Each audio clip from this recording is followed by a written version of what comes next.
السلام علیکم ورحمۃ اللہ وبرکاتہ۔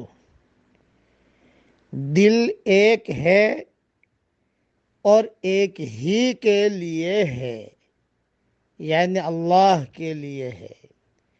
اس لیے حدیث شریف میں آتا ہے کہ اللہ تعالیٰ تمہاری صورتوں کو نہیں دیکھتا، تمہارے مال کو نہیں دیکھتا، تمہارے دلوں کو دیکھتا ہے۔ اور قرآن میں اللہ نے فرمایا ہے إِن يَعْلَمِ اللَّهُ فِي قُلُوبِكُمْ خَيْرًا يُؤْتِكُمْ خَيْرًا۔ اللہ تعالیٰ تمہارے دلوں کو دیکھتا ہے، تمہارے دلوں میں خیر ہوگی تو اللہ تم کو خیر دے گا۔ تو یہ نصیحت یاد رکھنا، دل ایک ہے اور ایک ہی کے لیے ہے۔ اب پڑھ لیجئے میرے ساتھ، اللہم اجعل فی قلبی نورا۔ اے اللہ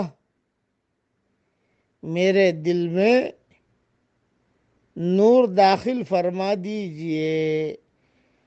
اللہ تعالی ہم سب کے دلوں کو نورانی بنا دے، ہمارے چہروں کو اللہ نورانی بنا دے، ہمارے خیالات کو اللہ نورانی اور پاکیزہ بنا دے، جاہی اور باہی گناہوں سے اللہ ہم سب کی پوری حفاظت فرمائے، آمین۔ وآخر دعوانا ان الحمد للہ رب العالمین۔